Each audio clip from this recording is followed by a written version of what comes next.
and welcome to Assessment in Focus, the podcast where we invite guests to tell us the real stories of digital assessment transformation, innovation, and enhancement. Flexible assessment with integrity is a shared goal between higher education and Inspera. So we're here to discover how institutions around the world are assessing today and beyond.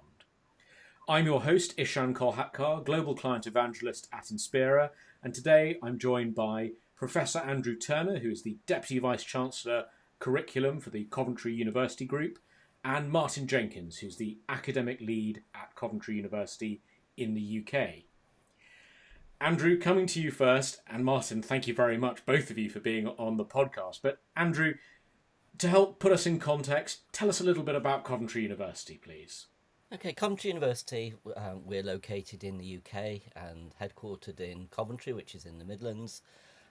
We're a global university, or a university with a global presence in the UK. We're located in Coventry, and we also have campuses in London and Scarborough in the north east of the UK. We also have branch campuses in Egypt and Morocco, and a campus of the university also in Poland. In the UK, we have around 31,000 students, and worldwide we have around 30,000 students studying at our international partners. We've got hubs located in Singapore, in Brussels, in China, Rwanda, and we also have a fully online offering through Coventry University Online. Perfect. In the UK, we're a widening participation university. We take students from really wide, diverse backgrounds, and have a significant number of international students studying with us in the UK. And that's really great to hear, because it's going to give us an interesting perspective on that really diverse student group that you've got in the UK and beyond as we look at what you've been doing in assessment. I've got some questions for you, which I'm going to ask, and really fascinated to hear the answers, as I'm sure our listeners are.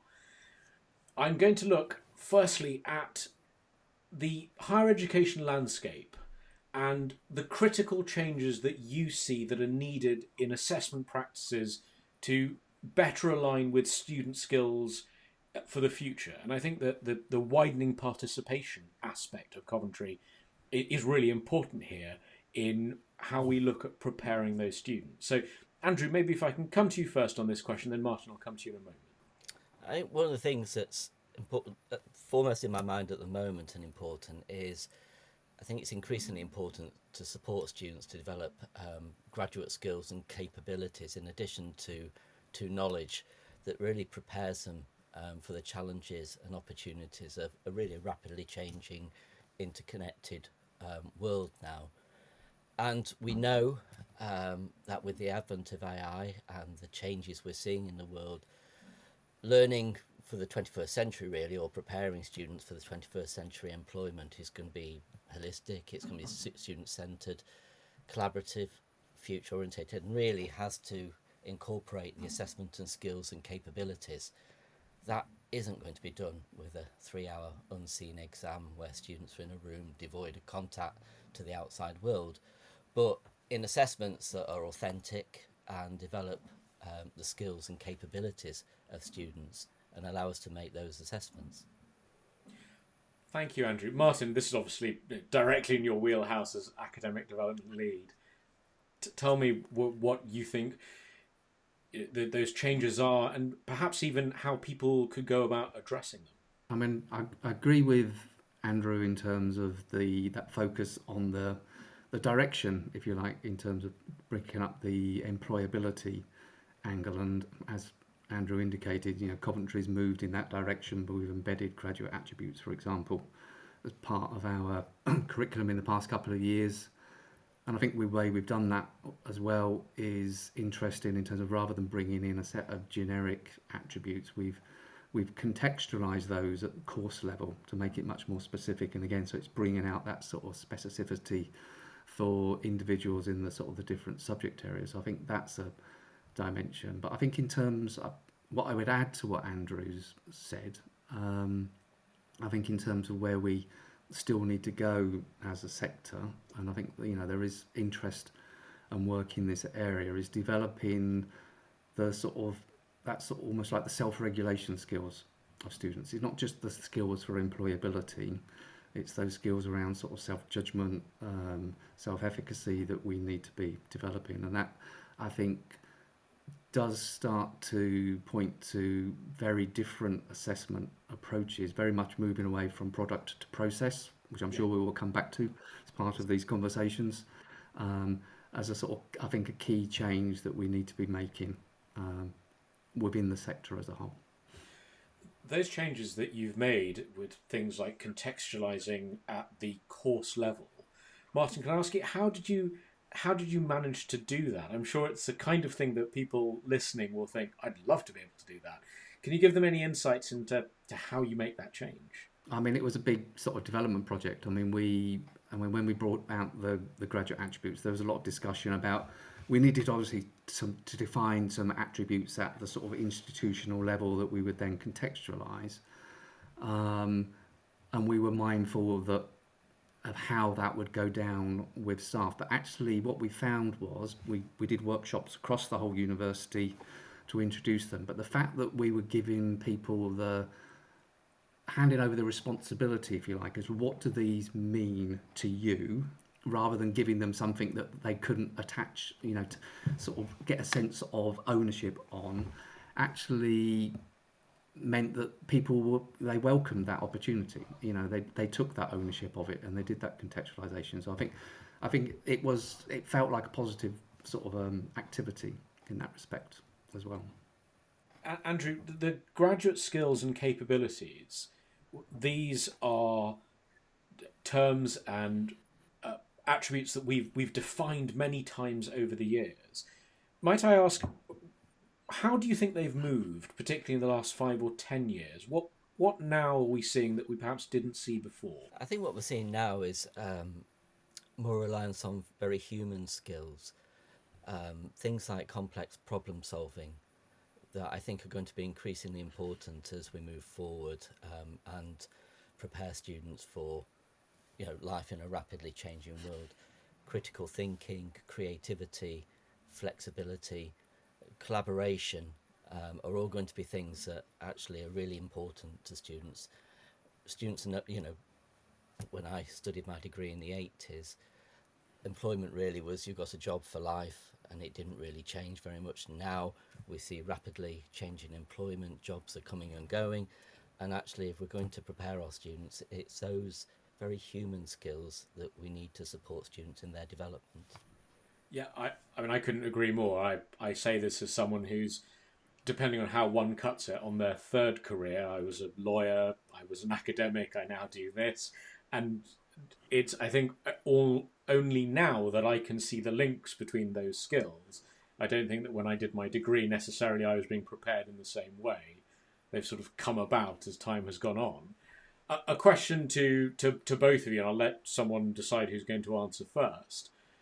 How's that changing assessment, particularly at Coventry? If we're looking at complex problem-solving skills, what are you doing in the assessment space that is aligning to those graduate attributes that you see as so important, and I'm sure we can all agree really are? I'll ask Andrew first, and then I'll come back to Martyn. I've realised the folly of saying to people, I'll let you decide, because everyone's really polite. So I'm just going to ask Andrew, and then I'll come to you. I think one of the things we've seen a move away from at Coventry is the use of traditional exams. That really often just tests memory recall very often. It doesn't really assess the skills that somebody has developed. So I think what we have been doing is putting a focus on assessment, as Martyn said before, where we are looking at process as well as the end product, and that's been really important in how we develop those skills. If you look at how we use AI at the moment, it's critically understanding what the output is of AI in an assessment. It's embracing the use of AI, but also looking at critically at what AI is producing in assessment. So it has meant a fundamental change.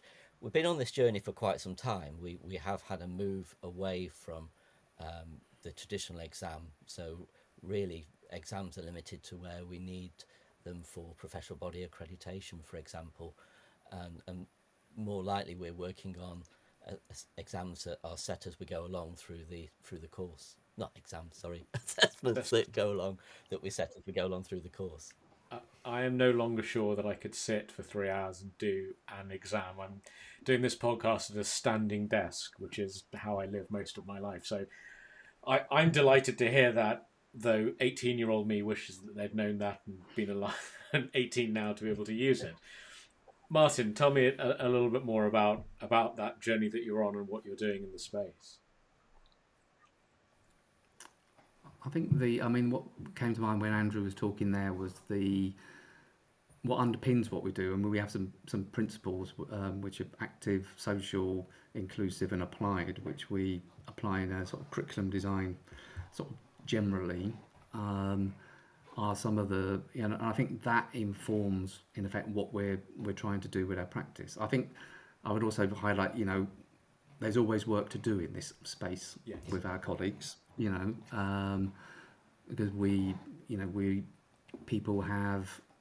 everybody has particular views and they bring along their own values and principles around education, which might be formed by prior practice and things like that we're working with. So it's an ongoing challenge in that respect. But I think those principles do, I think, generally feed through in Coventry and into the assessment practices and what we're trying to do. And as Andrew says, we've that sort of the example of reducing the number of those traditional exam scenarios is one of the very explicit ways we've done that as an institution. But we've also encouraged changes in our regulations, to sort of provide people the opportunity to do sort of assessments that go across modules so that you can do bigger sort of synoptic type assessments in terms of our practice. Giving people scope in terms of changing the regulations so that we can do more sort of low risk developmental sort of assessments for students, so that we're being inclusive in terms of giving the opportunity to fail, if you like, safely, and they can do it again and sort of pass, to sort of build the confidence for then the sort of the more meaningful assessments that come. So it's those sort of system changes almost in the back, regulation changes in the background that are also important to enable those people to work with those principles that we have as an institution. So, indeed, Andrew, you're going to add something there. I was going to say, one of the principles of curriculum design is constructive alignment of assessment. Mm-hmm. And if we've got an active, applied, social and inclusive curriculum, and we're developing outcomes in courses which include skills and capabilities, that isn't going to be aligned to a traditional exam. It's going to be aligned to a diversity of assessments. Yes. To do that. So I think it's really important that you've got that alignment between your curriculum and the assessment that you have. Absolutely. And I've had the pleasure of working with you now for a number of years. I think one of the things I wanted to highlight from the great discussion that we've just had is that it's been entirely clear from the start that you've created that permissive culture to allow people to change their assessments. It's not good enough to say we should just diversify the assessments we've got if you're providing people with real tramlines within which those assessments must be. So it's great to hear, and I would really encourage anyone listening to have a look at the Coventry website and see what you're doing in that assessment space, because it is, I think, absolutely personal opinion, it's where assessment should be. It very much more mirrors what I think people should be doing, though I will add that I think our views on what assessment should be are often highly coloured by the types of assessments we're good at. So I know that I'm not a fan of exams because I'm not a fan of exams, but that I think the diversity part is important. We've talked about working together, and we've talked about how you're doing that. What's the most significant barrier to digital transformation, specifically in the higher education assessment space, and how can institutions overcome that, or what are some of the things you've done to try and overcome it? So Martyn, again, the sort of thing that you're involved with all the time, what are those barriers? How do we get past them? Sort of that question reminds me, I've been involved for over 20 years now with the UCISA, which is a UK sort of organisation that looks at things digital as part of their sort of digital education group, and we've done a regular survey of UK universities, and one of the questions we ask is what's the barriers to digital education, and I'm going to cheat and say there's 3 things that come up on a regular basis rather than the one thing. Okay. Time is obviously one of the things that people reference. Resource, money is one of the other ones, but culture is the other one that comes up quite regularly as part of the survey. And I think that's for me and it links back to what we've just been saying, that having that right culture for change, and that's at different levels, because when the mindset was there with the pandemic, everybody changed their practice, but then everybody went back again, because the inherent culture was, the embedded culture was that, to do things with that sort of traditional way. So I think there's a societal pressure and expectations of what learning assessment should look like that we need to we're fighting against, as well as potentially institutional ones and those of the individual or a course team as a whole. And we recognise that. We see that again in Coventry. Individuals have perspectives. There might be a particular culture within a course team as well. And those are the sort of the challenges that we academic developers face on a day-to-day basis all the time in terms of who we're working with and all the rest of it. So I think those 3 factors are key, but I think that culture one is particularly important. So. Couldn't agree more. I think that really does determine the pace, the type of challenges that you can overcome. Andrew, all of those end up aggregating at the DVC level. So tell us there's probably not a magical formula, but how are you manage? Or maybe there is. I don't know. Why say that? You might be able to give us the secret or that we can all use. But how do you manage those 3 barriers that are probably very common across HE across the globe? They are, and I agree with Martyn with those barriers. Those are the key barriers. I think in transforming assessment, you have to have senior management buy-in to transform and lead that transformation of whether it's digital assessment or whether it's digital learning. And that's really important because it has to come from a direction to travel. You have to have the resources behind it to support that direction. You also have to have a very good academic development team to enable that transformation as well. But I think that's, it's ensuring that as a senior leader, you're engaged in the processes at all levels, so you understand actually the difficulties that happen at each level of an institution. I think that's really important. I think one of the significant barriers we've had specifically with assessment and transformation is there haven't been the tools out there to transform assessment. There haven't actually been many assessment tools developed for UK higher education that meet the complexity of needs of higher education in the UK and the specific quality processes we have. So I think that's been a particular barrier with assessment. And I think with teaching and learning, if you look at many of the learning management systems out there, they still reflect a pedagogy of old, of the 1990s really, in terms of, they're predicated on providing resources rather than a collaborative approach to teaching and learning. So there are barriers in the tools that have been available as well to that transformation there. I think another barrier we can't underestimate is staff and student digital literacies in that transformation. And I think students, there's been a lot written, haven't there, about higher education, digital ecosystems, and how the tools we use in higher education are quite alien to the digital tools that a student uses in their everyday lives, and how they find it hard to access. So, student literacies and unfamiliarity with the systems we use in higher education, I think, is a barrier, and we have to be really careful, particularly with assessment, to ensure that students are developed and have the skills to access our systems and to understand the assessments. Yeah, I couldn't agree more there. And I think when it comes to assessment in particular, we know that there's the inherent stress that you get from doing an assessment, or in my case, being made to sit down to do an exam, if the tools are adding to that, if the environment's adding to that, that really can't be the place we want to be. So, yeah, it's. I'm glad you brought that up because it's something that's worthy of consideration as people make these changes. No, absolutely, I agree with you. It's a real consideration, particularly when you're using some higher stakes assessments, and that students are familiar with the technologies they're going to use. If they're not, then there's so many examples of things going wrong, and that's a really important consideration. For sure.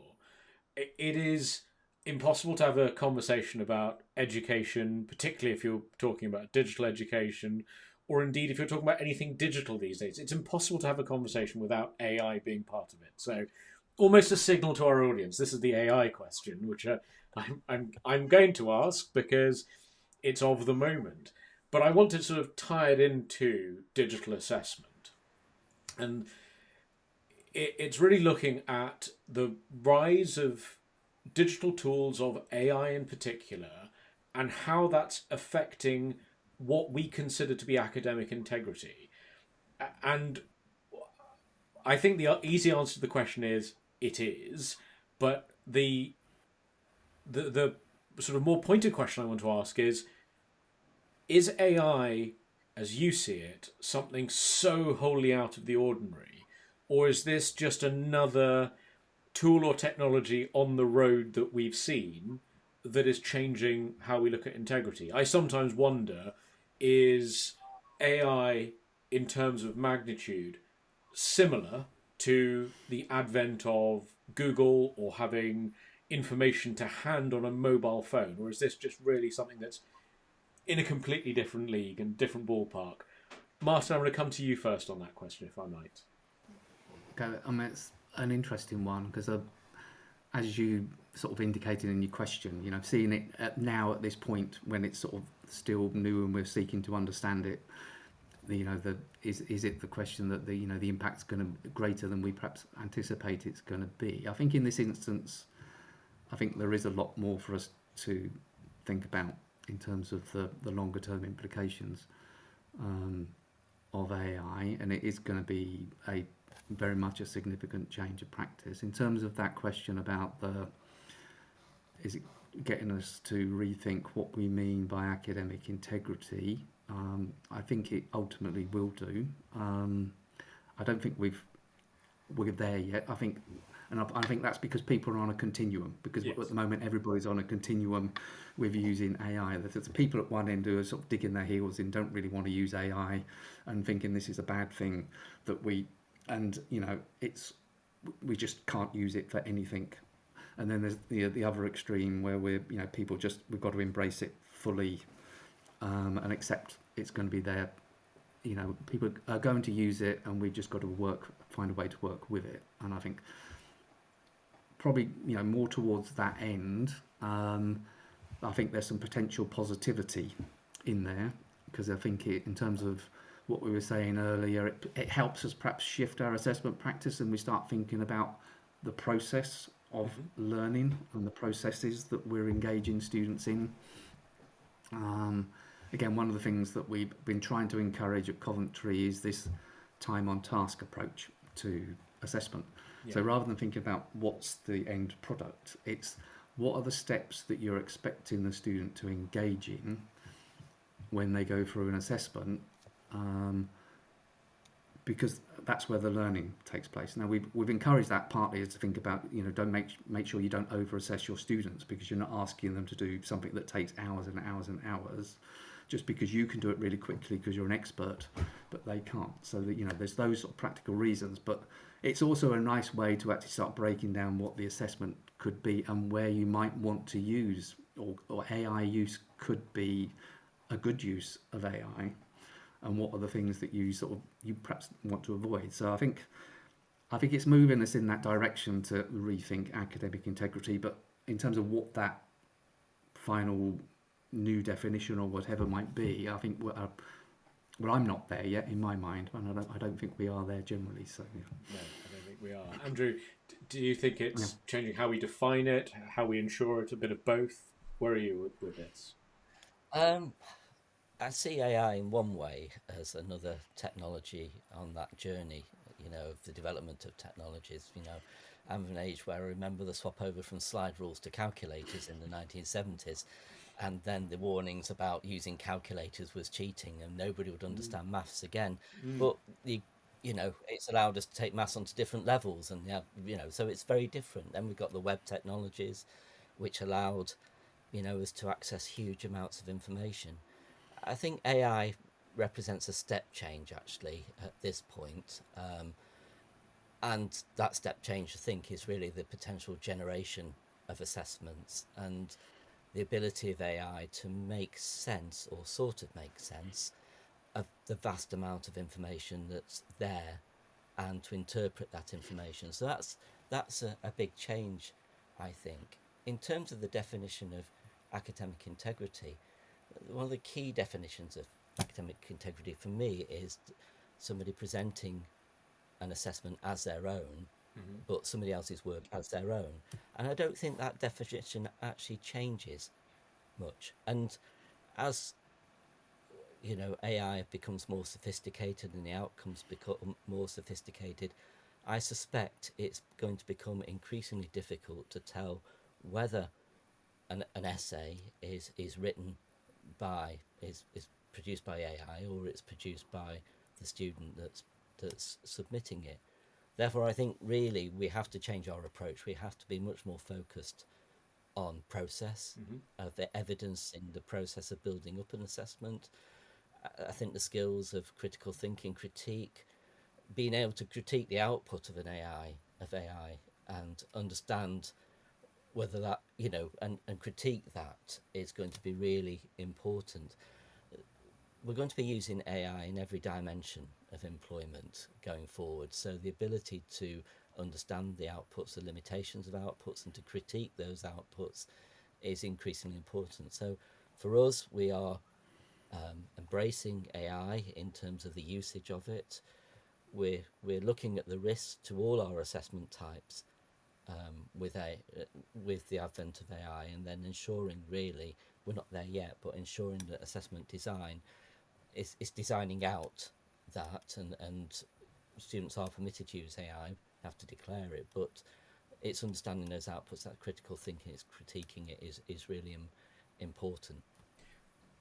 Coming on that, I mean, because I agree, Andrew, that students' original work is one of the is the key thing. But I think the challenge we've got is, if we're looking at the processes, defining those processes, and that's why I think a simple thing like using that time on task approach where you break it down is one way of helping with that. But I think there's still a lot of challenges to sort of define what original work is, in terms of those sort of when we're looking at those process steps in that respect. So completely agree.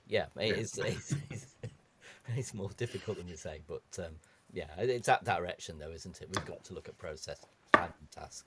We absolutely do. And I was thinking, my greatest use of AI now has taken away something that I used to enjoy doing. So I used to enjoy, with a spreadsheet, constructing a massive formula that did something. AI is very good at writing that for me, but what I have now learned is that the ability for it to write that really precise answer quicker than I could is wholly dependent on how well I can explain myself as for what I want it to do. So all of these, I think, are going to be fascinating challenges, and that careful definition of at what point have we elided the two so far, the human involved and the AI, to answer the question. I'm just glad I don't have to answer it, and I know it's going to be a hard task, but at the same time, looking at how you have changed your assessment practices, the way you've thought about it, I think lots of universities will be looking to see what you're doing in that space. So I'm looking forward to see what the answer is and how that evolves. Which takes us to looking to the future. As we look at the future of assessment, this is a question that I'm asking people throughout 2025. It's my sort of theme when I go to events or talk to educators. What do you see as the future of assessment, and what role do you think digital tools play in it? And again, signalling for our audience, this is the non-AI question, because AI is going to be here for quite a while. I'm looking at what else you're seeing in the future space and future tools. So, Andrew, over to you on that one. It's an interesting question. I think what will become more important will be the ability to do adaptive and personalised learning and assessment. I think that will become important, and we haven't been in that space really. And I think that adaptive learning, personalisation and assessment will become increasingly important, and that personalised approach to delivery of education. I think also, and you said it wasn't the AI question, but there is AI in this. I think increasingly simulated learning and scenarios, real life scenarios, authentic assessments based on those will become more important. If you look in health and care education now, allowing students to develop their practice in safe simulated environments before going out on professional practice placements is becoming increasingly important, and assessment is central in that, and being able to assess students in their practice in those simulated environments is important. If you look at using AI simulations to, if you look in disaster management, for example, in our disaster management courses, the ability to practice multi-agency responses in response to particular incidents or emergencies will become increasingly important, and the ability, and that we'll need to be able to adapt our assessment to do that. So I think, it's an interesting future that opens up with AI and increasing capabilities for digital assessment. Thank you very much. Martyn, over to you with the same question, please. I'm a great believer in the learning as a social process. So I think in terms of if there are ways that we can be using the technology to sort of enhance those opportunities, or to help create more time for those opportunities, because I'm conscious that with the larger numbers that we have in higher education compared to when I went through higher education, that's much more of a challenge these days to do that. So there's probably more of a management response in terms of what's the efficiencies that we can make using these tools to free up the time for those sort of more beneficial aspects. But that's one side of it, and then enhancing the quality of the feedback that we give to our students is one of the aspects that we could do, linking it specifically to assessment. But I think I'd agree with Andrew that sort of adaptive, the more personalisation aspect is also something that I think would be I think it is going to be a positive thing going forward. I can see the attractiveness of that to students. I've often postulated the idea of, should we just give students at probably more like level 6 and 7 a set of learning outcomes and say, go away and produce something that shows that you meet the learning outcomes? Are they ready for that? Whenever I say that, particularly at conferences, people say to me that just won't work. But there is something in between, personalising it and actually giving them some guidance and scaffolding. It is attractive to people. I mean, I'm enjoying doing these podcasts. Maybe if I was able to have done some of my assessments by way of a podcast or a video presentation rather than an exam, I wouldn't still have those awful exam flashbacks that I still do. But this is not my therapy session. This is our podcast, and I will move on to ask my penultimate question, which I wouldn't see those things as what you just described as being mutually exclusive. You're just giving the students those learning outcomes. The fact that they can actually go away and actually come up with define the problem, if you like, and that to me is an excellent example of active learning that and bringing that person. So I think so that would meet that criteria to some extent. Think of a question from the back of that, and the response I get that people can't do that, it's a leap too far. I wonder what either of you thinks about it. Were we to personalise and adapt assessments at a far earlier stage, would people then be in a position by the time they are at level 6 or 7 to be able to take that on with ease, because they actually get that there are different assessment vehicles out there? That one of the bits of pushback I get when I suggest this is, but people don't know how else they might present their work. So do you not have to give them those ideas to then let them say, right, from the menu I've seen over time, I know what I think I'm reminded of going back to that almost that culture comment from earlier, but also the change of circumstances. I lived in New Zealand a while back, and I was in Christchurch in 2011 when they had the earthquake. Mm-hmm. So the institution I worked in at the time, we got red zoned, we got out of the campus, and we were a few weeks away from the start of the teaching. So basically we had to find all sorts of different spaces to do the learning in. And the decree from on high was, all you've got to do is deliver your course learning outcomes. You can ignore the rest of your planned curriculum because circumstances have changed so much. And that freed people up to do some really creative and innovative things.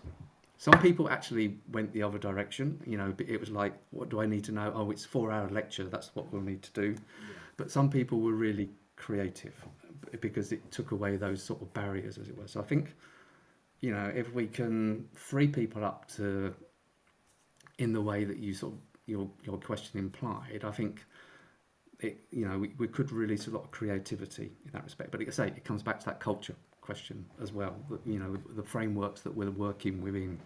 So yeah. What are you letting people do, for sure? My penultimate question relates to your use of Inspera, which you've been using for a few years now. And so to you, Martyn, what lessons have you learned from integrating Inspera into your work, and what advice would you give others who are just starting the journey? So for context to start with, we haven't, given what we've been saying about Coventry reducing the amount of exams, our approach with Inspera is not to be using it for exams. Most of our use, 95% of our use or more is on coursework. Yes. And using it for some of those sort of developmental assessments. So our approach was very much therefore we were reaching across the whole university group. It wasn't particular people who were doing exams. We had to get to everybody. So we took a systematic approach. We decided that we wouldn't put people on the platform until they'd attended training, so that we could sort of manage that process more and get the sort of communications out. And I think generally that's worked for us. I think it would, perhaps in hindsight, it would be nice if we could have done some more bespoke sessions for particular groups so that we could have targeted some of that messaging a bit more effectively. From a practical point of view, if we could have got some of the integrations sorted out between our systems and Inspera sorted earlier, that would have taken away some of the more housekeeping issues that people have around new systems coming in, that would have helped smooth things out more sort of generally. But the other thing that I think is important, and I think we've done relatively well, is the regular communications with people about what's happening, what's changing, so that people are up to speed. So we, on the back of Inspera's updates, we do monthly updates, Inspera updates. This is what's happening and the rest of it, and it gives us an opportunity to also just sort of do those gentle reminders about what they should be doing and how they should be using it and all the rest of it, as well as the keeping them abreast of all the sort of the changes that are going forward.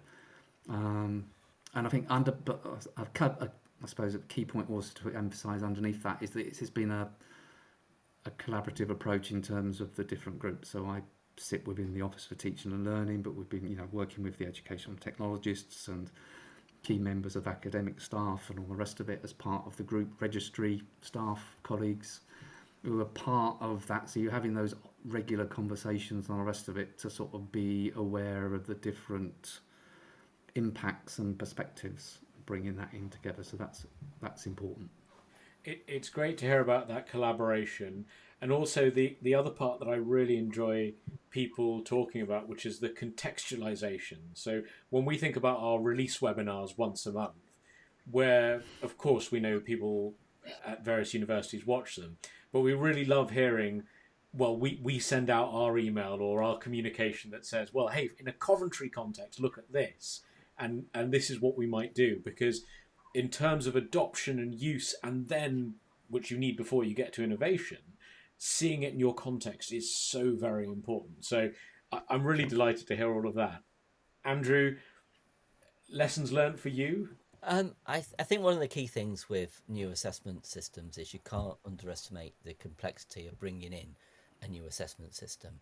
You only have to talk to the different disciplines around the university, from the engineers and their particular requirements, the mathematicians and their requirements, that it's really complex to bring in an assessment system. I think for me, one of the most important things is the partnership working that you have, and I think that's been particularly evident with our relationship with Inspera, and how that we've had that support and that partnership working, looking at where we have problems, overcoming those, and that's for me has been really important in that journey.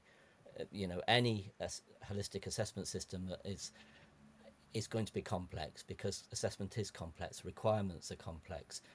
You have to have that partnership working to make it succeed. Great to hear, thank you. It leads me to my last question, which is, we often hear our partner institutions around the world looking for examples from one another. And I think it's great when we get to share them. I want to use the podcast as a way of being able to do that. So could you share an example of something where Inspera has transformed either assessment or assessment processes or practices at Coventry that people could take away and think about? Martyn, I'll go to you first again on this one, if I might. I think whether it's Inspera sort of allowing us to do that transformation, I think it's what Inspera has definitely done is allowed us to scale the transformations that we brought in through changes to assessment regulations and things like that, in terms of how we've brought in different assessment types and things like that. And I think that's been key. I think in terms of that sort of scalability, I think looking ahead, linking to some of the things that we've sort of spoken about in this sort of podcast, is that move towards more process focused assessment. And I think some of the developments that Inspera have got coming, like the assessment path and things like that, are going to perhaps enable that transformation more. But I think for where we're at the moment, I think it's the way it's able to scale the transformation rather than being the instrument of change for the transformation in that respect. An enabler for you for what you're trying to do in that scale point. Yeah. That's great to hear. Andrew, anything that you'd want to point to in that space? I would use the same word, enabler. Inspira has been the enabler of what we've done in transforming our assessments. As Martyn's pointed out, we have changed our regulations to have different types of assessment. For example, one of our assessments types that we have is called a core assessment. It enables us to assess students' knowledge as they go through a module, and have multiple attempts at that summative assessment until they hit a pass threshold. And those sorts of changes have only been possible because we've had the appropriate platform to do that. So it's been a really important enabler of change that we've had, and developing our assessment strategy. That's great. That's wonderful to hear. That's it for our discussion today. Thank you, Martyn and Andrew, for joining us. It's been really enlightening to understand what Coventry has been up to and will clearly continue to get up to in the digital learning and assessment space. And thank you to our listeners for listening. If you found this useful, please like, subscribe, and share on your preferred podcast platform. If you've got a moment to write a review, that too would be delightful. Martyn and Andrew, I want to come to you for your final thoughts, if I might. So, Martyn, starting with you, any final thoughts on what we've been talking about today? I think the discussion has just made me reflect on the fact that we're in this period of change, all sorts of change for AI. There's change within the sector, sort of generally, but what I'm seeing is that we're almost being nudged in the direction of that the changes that many of us probably wanted to make around assessment anyway, in terms of being more process focused and all the rest of it. But I think we just need to be coming back to that culture thing. We need to be brave enough to sort of make that cultural change as well, to make sure we fully accept it, I think. And I think things will be better as a consequence. So. For sure. Andrew, your final thoughts, please.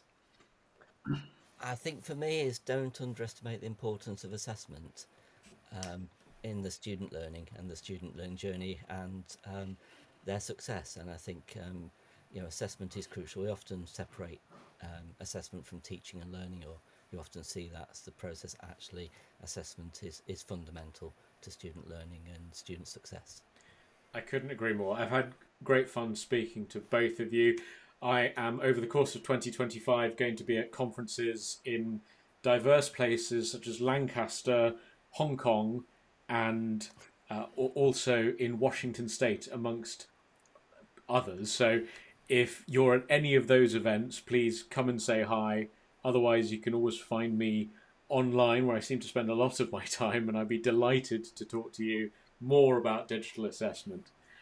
But Martyn, Andrew, thank you again. Assessment in Focus is brought to you by Inspera, providing flexible assessment with integrity. I've been Ishan Kolhatkar. See you very next time.